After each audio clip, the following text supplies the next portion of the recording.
မင်္ဂလာပါဒါဒီအိမ်လေးကတော့ကျွန်တော်တို့ဒါဖန်နီချာအပြည့်စုံနဲ့ကျွန်တော်မိတ်ဆွေတွေဒါလက်တင်နေထိုင်လို့ရမယ့်အိမ်လေးတစ်လုံးကိုကျွန်တော်ဒီနေ့ house tour လုပ်ပေးမယ်အခုမြင်းနေရတဲ့အခန်းလေးကတော့ဒါ living room ပေါ့နော် living room မှာကျွန်တော်ဒီလို sofa set တွေအကုန်လုံးပါမယ်ဒီဘက်မှာဆိုရင်လည်းဒါလိကဆောင်ကို cabinet လေးတွေဖန်တီးထားတဲ့အိမ်လေးတစ်လုံးဖြစ်တယ်ဒါ ceiling height ကလည်းကျွန်တော်ဒါဆို12ပေလောက်ညင့်မယ်ဒါဒီအိမ်အောက်ထပ်မှာဆိုရင်အိမ်ခန်း2ခန်းပါမယ်dining kitchen room ပါမယ်လာကျွန်တော် master bedroom အခန်းလေးအရင်ပြပေးမယ်ဒါဒီခန်းလေးကတော့ master bedroom ပေါ့နော်ဒီမှာကျွန်တော်တို့ဒါ green တွေပါမယ်မှုရတွေပါမယ်ဒီဘက်မှာဆိုလဲ video တွေဒီလိုမျိုးမှန်တင်ကုန်းတွေအကုန်ပါမယ်ဒါကတော့ကျွန်တော်ဒီခန်းလေးရဲ့ရေချိုးခန်းအိမ်သာဖြစ်မယ်ဒီ shower တွေဆိုရင်လည်းကျွန်တော်ဒါ digital ပေါ့နော်ရေဘူးရေအေးကြတဲ့ shower တွေဖြစ်တယ်နောက်ထပ်ကျွန်တော်ဒီအိမ်အောက်ထပ်ရဲ့ master bedroom အခန်းဖြစ်တယ်ဒါဒီခန်းလေးမှာလည်းကျွန်တော်ဒါဒီဘက်မှာကပိနတ်လေးတွေလှုပ်ဖို့လိုသေးတယ်ဒါလေးတွေလည်းကျွန်တော်ဒါလှုပ်ပေးမဲ့အိမ်လေးဖြစ်တယ်ပေါ့နော်ဒါဒီဘက်မှာဆိုရင်လည်းဒါပြတင်းထည့်ထားတယ်ဒီပြတင်းကတော့ကျွန်တော်အိမ်ရှင်းမျက်နှာစာကိုမြင်ရမဲ့ပြတင်းပေါ့နော်ဒါဒီမှာလည်းရေချိုးခန်းအိမ်သာပေါ့နော်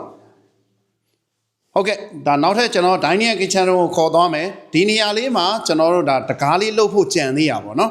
ဒါဒီမှာဆိုရင်လည်း table လေးချပေးထားတယ်ဒီမှာတော့ကျွန်တော်တို့ဒါ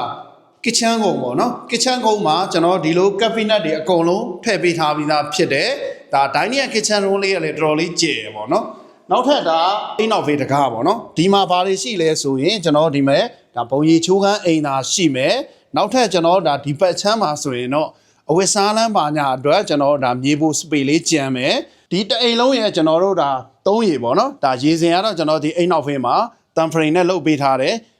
အပေါ်ရေတန်းအောက်ရေတန်းကိုကျွန်တော် fiber ရေတန်းနှလုံးထည့်ပေးထားတဲ့အိမ်လေးဖြစ်တယ်ဟုတ်ကဲ့နောက်ထပ်ကျွန်တော်မိတ်ဆွေတွေကိုကျွန်တော်အိမ် importer လေးကိုခေါ်သွားပါမယ်ဒါလေကားတော့ကျွန်တော်ဒါဆို3ပေလောက်လေးပဲကျယ်မယ်ဒါဒီမှာတော့လေကဆောင် lighting ဝင်ဖို့အတွက်ကိုကျွန်တော်ဒါဒီမှာမှန်နေထည့်ပေးထားတာပေါ့နော်ကျွန်တော်ဒါအိမ်အပေါ်တက်ကိုရောက်ချင်းဒီမှာ living room အနေနဲ့ကျွန်တော်ဒါ hot အကျယ်ကြီးပေါ့နော်ဒီအကျယ်ကြီးရှိမယ်နောက်ထပ်ဒီဘက်ချမ်းလေးကိုတော့ကျွန်တော်ဒါ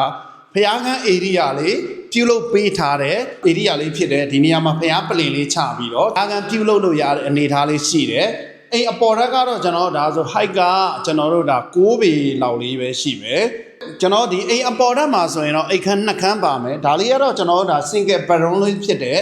ဒီ single bedroom ကတော့ကျွန်တော်ဒီလိုက10ပေဒီလိုကတော့ကျွန်တော်15ပေလောက်လေးကျဲမယ်နောက်ထပ်ကျွန်တော်ဒါဒီဘက်မှာဆိုရင်တော့ဒါ master bedroom ခန်းပေါ့နော်ဒါကတော့ master bedroom ခန်းဖြစ်တယ်အခန်းကျယ်ဝန်းတော့စောစောအခန်းတော့ပဲကျယ်မယ်ဟုတ်ကဲ့ဒါဒီအိမ်လေးရာဆိုရင်ဒါကျွန်တော်ပြူးလင်မြို့ရဲ့အနီးစကမ်းမှာတည်ရှိတယ် RC တထက်ခွဲတိုက်အိမ်လေးတစ်လုံးဖြစ်တယ်အိမ်လေးကတော့စောက်လို့ပြီးစီးတော့မှာပေါ့လေနော်ကျွန်တော်ဒါအိမ်အတွင်းကန်းတွေကတော့အကုန်လုံးပြီးနေပြီဒါဒီရှေ့လေးမှာတော့ဒါဝရဏာလေးပေါ့နော်ဝရဏာတန်ပန်းလက်ရန်လေးတွေလုံနေတယ်ဒါ2ရက်လောက်ဆိုရင်တော့လုံးဝပြီးပေါ့နော်ဒါဒီဘက်မှာဆိုရင်လည်းကားပါကင်ပါတယ်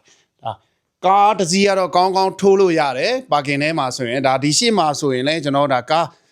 အသေးဆို2စီးလောက်ရက်လို့ရတဲ့အနေအထားလေးရှိတယ်ဒါဒီအိမ်လေးကကျွန်တော်ဒါပေ40 60ပေါ်မှာတိဆောက်ထားတဲ့ RC တစ်ထက်ခွဲတိုက်လေးတစ်လုံးဖြစ်တယ်